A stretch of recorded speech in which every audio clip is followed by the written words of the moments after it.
వీడియోలు ఆగిపోయాయి కానీ నా డ్రీమ్ మాత్రం ఆగలేదు. కొన్ని రోజులు మనం అనుకున్నట్టుగా ఉండవు. మన చేతిలో ఉన్న టైం కూడా మనకు కావాల్సినట్టుగా పనిచేయడానికి పరిస్థితులు అస్సలు సహకరించవు కదా. ఒకప్పుడు రోజు వీడియో పెడుతున్న నేను ఈరోజు దాదాపు ఒక నెల రోజుల నుంచి వీడియో పెట్టలేదు. మధ్యలో చాలామంది అనుకోవచ్చు అసలు ఏమైంది, వీడియోస్ చేయట్లేదు, ఛాలెంజ్ ఏమైనా ఆపేశారా, ప్రిపరేషన్ ఏమైనా మానేశారా అని. కానీ అసలు నిజం ఏంటంటే నా వీడియోలు మాత్రమే ఆగిపోయినాయి, నా ప్రిపరేషన్ మాత్రం అసలు ఆగలేదు. ఈరోజు నా 50 డేస్ ఛాలెంజ్లో డే 46. ఈ 46 డేస్ జర్నీలో నేను ఎంత నేర్చుకున్నానో మాత్రమే కాదు, ఎన్ని పరిస్థితుల మధ్యలో నేర్చుకున్నానో కూడా ఈరోజు మీతో షేర్ చేసుకోవాలనుకుంటున్నా. నేను ఈ ఛాలెంజ్ మొదలుపెట్టినప్పుడు ఒక మాట అనుకున్నాను, ఏం జరిగినా సరే ఈసారి ప్రిపరేషన్ మాత్రం సీరియస్గా చేయాలి. ఆర్ఆర్బీ ఏఎల్పీ కోసం ప్రిపరేషన్ మొదలుపెట్టాను. రోజు ఒక టార్గెట్ పెట్టుకోవడం, క్లాసెస్ చూడటం, నోట్స్ రాసుకోవడం, క్వశ్చన్స్ ప్రాక్టీస్ చేయడం, ఇలా నా జర్నీ స్టార్ట్ అయింది. మొదట్లో అన్నీ చాలా బాగా కంటిన్యూ అయిపోయినాయి, రోజులు గడిచినాయి. డే 10, డే 20, డే 30 అలాగా. నా ప్రిపరేషన్తో పాటు నా యూట్యూబ్ జర్నీ కూడా కంటిన్యూ అవుతూ వచ్చింది అప్ టు డే 14. నా ప్రిపరేషన్ని మీతో షేర్ చేసుకుంటూ, నేను చదువుకున్నది మీకు చెప్పుకుంటూ, మీ సపోర్ట్తో ముందుకు వచ్చిన ఇంతవరకు.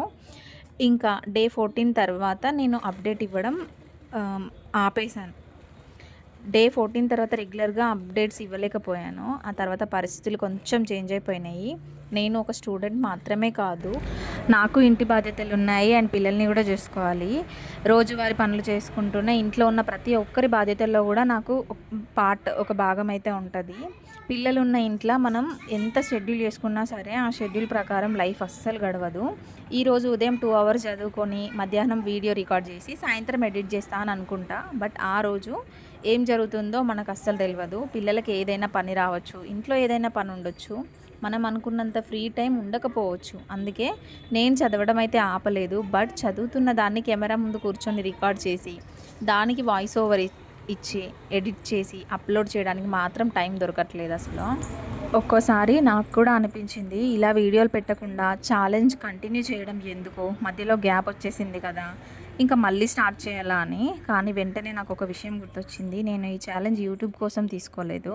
యూట్యూబ్లో వీడియోస్ పెట్టడం నా జర్నీలో ఒక భాగం మాత్రమే. నా అసలు గోల్ ఆర్ఆర్బీ ఏఎల్పీ కోసం, నా జీవితంలో ఒక మంచి జాబ్ సాధించాలి, నా ఫ్యూచర్ కోసం ఏదో ఒక స్టాండ్ తీసుకోవాలి, అదే నా అసలు రీజన్. అందుకే కెమెరా ముందు నేను కనిపించకపోయినా నా బుక్స్ ముందు మాత్రం డే 14 తర్వాత అసలు అప్డేట్ ఇవ్వలేదు కదా, డే 20 వరకు కంటిన్యూస్గా చదువుకున్నా ఆల్మోస్ట్. ఆ తర్వాత ఇంకా ఒక 15 డేస్ వరకు నాకు అస్సలు హెల్త్ బాగాలేదు, ఎందుకో తెలియదు. సడన్గా ఫీవర్ రావడము, ఆ తర్వాత డల్ అయిపోవడము, చాలా మూడ్ ఆఫ్ అయిపోవడము అట్లా జరిగింది. సో అట్లా నాకు ఒక 15 to 20 డేస్ అట్లా వేస్ట్ అయిపోయాయి. వేస్ట్ అంటే కంప్లీట్గా వేస్ట్ కూడా ఏం అవ్వలేదు, బట్ నేను అప్పటి వరకు కంప్లీట్ చేసిన పోర్షన్ని రివిజన్ చేసుకుంటూ ఉన్నా. సో నాకు అట్లా హెల్ప్ అయింది. ఇంకా మాక్ టెస్ట్ కూడా అటెంప్ట్ చేస్తూ మొత్తానికి ప్రిపరేషన్ అయితే ఎక్కడా ఆపలేదు. నాకు వీలైంది కాకపోయినా కొత్త టాపిక్స్ నేర్చుకోవడం అంత టార్గెట్గా అనిపించినప్పుడు నేను ఆల్రెడీ నేర్చుకున్న టాపిక్స్ని మళ్ళీ ఒకసారి రివిజన్ చేసుకున్నా. అట్లా నాకు ఈజీ అయిపోయింది. సో వాటి వల్ల నేను మాక్ టెస్ట్లో కూడా స్కోర్ పెంచుకోవడానికి, ఇంకా వీడియోస్ పెట్టాలని ఉన్న వీడియోస్కి వాయిస్ ఓవర్ ఇచ్చి ఎడిట్ చేసి అప్లోడ్ చేయాలని ఎంత ఉన్నా సరే బాడీ అసలు సపోర్ట్ చేసేది కాదు. ఇంకా చదువుకోవాలనిపించినా కూడా కొత్త టాపిక్ చదువుకోవడానికి నా బాడీ అసలు కోఆపరేట్ కూడా చేయలేకపోయింది. అంటే బ్రెయిన్ రెడీగా లేదు వినడానికి న్యూ టాపిక్ అని నాకు అర్థమైనప్పుడు ఓల్డ్ టాపిక్స్ని రివిజన్ చేసుకున్నా. ఇంకా మనసులో ఎంత మోటివేషన్ ఉన్నా సరే హెల్త్ ముందు మనం అక్కడ స్టాప్ కావాల్సిందే. ఆ 15 డేస్ నాకు చాలా డిఫికల్ట్గా అనిపించినాయి. ఎందుకంటే ఒక ఛాలెంజ్ తీసుకున్నప్పుడు డే మిస్ అయితే మనకే గిల్ట్ వస్తుంది, నేను ఇంకా వెనక్కి వెళ్ళిపోతున్నానా, నా ప్రిపరేషన్ ఏమవుతుంది అని అనిపిస్తుంది. కానీ ఆ తర్వాతే నాకు అర్థమైంది, కొన్ని బ్రేక్స్ మనల్ని వెనక్కి తీసుకెళ్ళడానికి రావు, మళ్ళీ ముందుకు వెళ్ళడానికి మనల్ని రెడీ చేస్తాయని. హెల్త్ కోసం తీసుకున్న ఆ బ్రేక్ కూడా అలాంటిదే. ఇంకా అలా డే 39 వరకు కంటిన్యూ చేస్తూ వచ్చిన. ఇంకా డే 40, 41, 42 అలా డేస్ అన్నీ వెళ్ళిపోయినాయి. ఇంకా ఇవ్వాలైతే డే 46.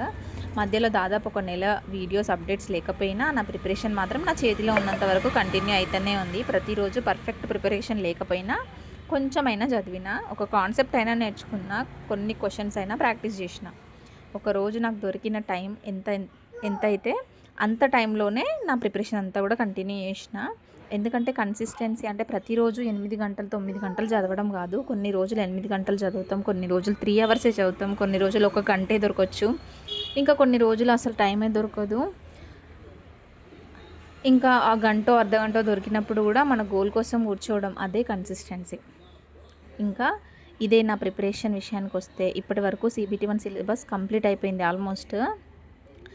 రీజనింగ్ మాత్రం ఇంకా కంప్లీట్ చేయలేకపోయినా, ఎందుకంటే రీజనింగ్లో నెంబర్ ఆఫ్ క్వశ్చన్స్ ఉంటాయి. మనం ఎన్ని క్వశ్చన్స్ సాల్వ్ చేస్తే మనం అంత పర్ఫెక్ట్ అవుతాము.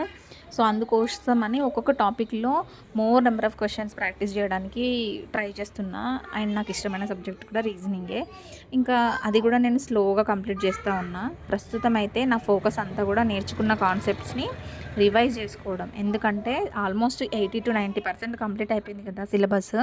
సో ఇప్పుడు మనము నేర్చుకున్న కాడికి పర్ఫెక్ట్గా అటెంప్ట్ చేసి కంప్లీట్గా అన్నిటికీ, అంటే మనము అటెంప్ట్ చేసిన అక్యురసీ 100% ఇచ్చినాం అనుకోండి, మనం ఖచ్చితంగా CBT2కి క్వాలిఫై అవుతాము. ఇంకా మాక్ టెస్ట్ అటెంప్ట్ చేయడము, క్వశ్చన్స్ ప్రాక్టీస్ చేయడము. స్టార్టింగ్లో నా క్వశ్చన్స్ చూసినప్పుడు చాలా డౌట్ ఉండేది. ఇప్పుడు ఒక క్వశ్చన్ చూసినప్పుడు ఇది ఏ కాన్సెప్ట్, దీనికి ఏ మెథడ్ యూజ్ చేయాలి అని ఒక బ్రెయిన్లోకి ఒక ఐడియా వస్తుంది. సో ఇది నాకు చాలా పెద్ద ఇంప్రూవ్మెంట్ నా ప్రిపరేషన్లో. సిలబస్ కంప్లీట్ చేయడం మాత్రమే కాదు, మనకు తెలియని క్వశ్చన్స్ని చూసినప్పుడు దాన్ని ఎలా అప్రోచ్ అవ్వాలో, ఎలా నేర్చుకోవాలో అనేది కూడా చాలా ఇంపార్టెంట్. ఇంకా మార్క్స్ విషయానికి వస్తే ప్రస్తుతం నేను మాక్ టెస్ట్ అటెంప్ట్ చేసినప్పుడు సుమారు 27 to 30 మార్క్స్ వస్తున్నాయి అవుట్ ఆఫ్ 75. ఇది నాకు ఫైనల్ స్కోర్ అయితే కాదు, బట్ ఒక ఇండికేషన్ మాత్రమే, ఎక్కడ ఉన్నానో తెలుసుకోవడానికి, ఎక్కడ మిస్టేక్స్ చేస్తున్నానో తెలుసుకోవడానికి.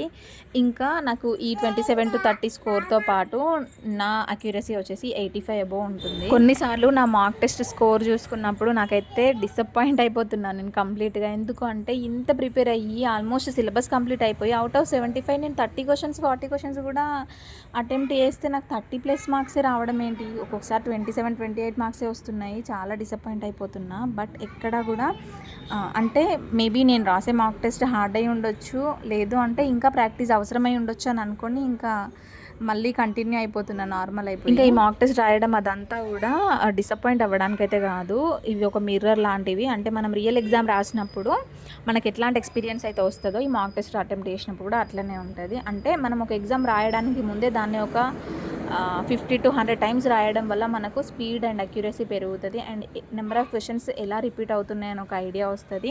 కాన్సెప్ట్స్ ఎక్కడ ఇంపార్టెంట్, మనం ఎక్కడ మిస్ అవుతున్నాం అని కూడా ఒక ఐడియాలజీ వస్తుంది. దాని ప్రకారం మళ్ళీ మనం ప్రాక్టీస్ చేసి మళ్ళీ అటెంప్ట్ చేస్తే తప్పకుండా స్కోర్ ఇంక్రీజ్ అయిపోతుంది. ఓవరాల్గా అక్యురసీ పైన ఎక్కువ కాన్సన్ట్రేట్, అంటే నెంబర్ ఆఫ్ క్వశ్చన్స్ అటెంప్ట్ చేసిన వాటిల్లో రాంగ్ అవ్వకుండా చూసుకుంటే మనకు పర్సెంటేజ్ స్కోర్ కూడా ఇంప్రూవ్ అవ్వచ్చు. అండ్ మాక్ టెస్ట్లో మనం చేసిన మిస్టేక్స్ ఏవైతే ఉంటాయో అవి మనకు మళ్ళీ యాక్చువల్ ఎగ్జామ్లో రిపీట్ అవ్వకుండా ఉంటాయి. మాక్ టెస్ట్ రాసిన తర్వాత స్కోర్ చూసి డిసప్పాయింట్ అవ్వకుండా దానికి సంబంధించిన, అంటే రీజనింగ్ కానీ, యాప్టిట్యూడ్ కానీ, అండ్ మ్యాథమెటిక్స్ కానీ, జనరల్ సైన్స్ కానీ, వీటికి సంబంధించిన ఎక్స్ప్లెనేషన్ వీడియోస్ కూడా వెంటనే ఉంటాయి. కాబట్టి ఈచ్ అండ్ ఎవ్రీ క్వశ్చన్ వాళ్ళు మనకు ఎక్స్ప్లెయిన్ చేస్తారు. కాబట్టి ఆ టాపిక్స్ మళ్ళీ మనకు మైండ్లో స్ట్రాంగ్గా ఉండడానికి ఛాన్స్ ఉంటుంది. సో దట్ మనం ఇంకోసారి ఎగ్జామ్ రాసినప్పుడు ఆ క్వశ్చన్ వచ్చినప్పుడు మనకు ఆన్సర్ ఏంది, ఎట్లా చేయాలి, ఈ క్వశ్చన్ని మనం ఎట్లా సాల్వ్ చేయాలని ఒక ఐడియా వస్తుంది. దానికోసమని నెంబర్ ఆఫ్ మాక్ టెస్ట్ ఎక్కువ అటెంప్ట్ చేయాలి. అండ్ అట్లనే అన్ని మాక్ టెస్ట్ అటెంప్ట్ చేసినవి ప్రతి ఒక్కటి కూడా మన కాన్సెప్ట్ మిస్ అవ్వకుండా ఉండడం కోసము ఎక్స్ప్లెనేషన్ వీడియో కూడా చూస్తే ప్రతి కాన్సెప్ట్ మనకు మళ్ళీ రివైజ్ అవుతుంది కదా. సో దట్ మనకి ఇంప్రూవ్ అవుతుంది స్కోర్ అని నా ఒపీనియన్. ఇంకా ఇప్పుడు మీరు ఈ వీడియోలో చూస్తున్నది నేను క్లాసెస్ నుంచి కాన్సెప్ట్స్ నేర్చుకుంటూ నా నోట్బుక్లో నోట్స్ రాసుకుంటున్నా ఫుటేజ్. ఒక్క పేజ్ రాస్తున్నప్పుడు నాకు ఒక విషయం గుర్తొస్తుంది. మనకు బయట నుంచి చూస్తే ప్రిపరేషన్ చాలా సింపుల్గా కనిపిస్తుంది, రోజు చదివితే సరిపోతుంది కదా అనిపిస్తుంది. కానీ ఒక ఫ్యామిలీని మేనేజ్ చేస్తూ, పిల్లల్ని చూసుకుంటూ, ఇంట్లో వర్క్ చేసుకుంటూ, మన గోల్ కోసం మనం టైం క్రియేట్ చేసుకోవడం అంత ఈజీ కాదు. మనకు దొరికిన టైంలోనే మన కళ్ళ కోసం మనం ఫైట్ చేయాలి. అందుకే నా ప్రిపరేషన్ పర్ఫెక్ట్ కాదు, నా రొటీన్ పర్ఫెక్ట్ కాదు, నా డేస్ కూడా పర్ఫెక్ట్ కాదు. కానీ నా ప్రయత్నం మాత్రం కంప్లీట్లీ ట్రూ.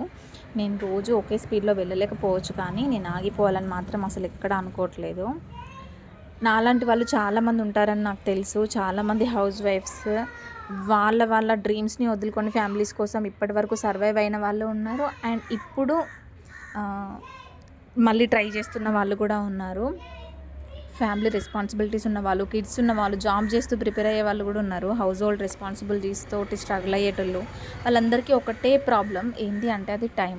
మనకు చదవాలనే ఇంట్రెస్ట్ ఉంటుంది, గోల్ కూడా ఉంటుంది, మోటివేషన్ ఉంటుంది, బట్ టైం మాత్రం మన చేతిలో ఉండదు. అలాంటి వాళ్ళందరికీ నేను ఒకటే చెప్పాలనుకుంటున్నా, మీ ప్రిపరేషన్ పర్ఫెక్ట్గా లేకపోయినా పర్వాలేదు, కానీ మీరు రోజు 10 అవర్స్ చదవలేకపోయినా పర్వాలేదు, కానీ మీరు రోజు ఒక చాప్టర్ కంప్లీట్ చేయలేకపోయినా పర్వాలేదు.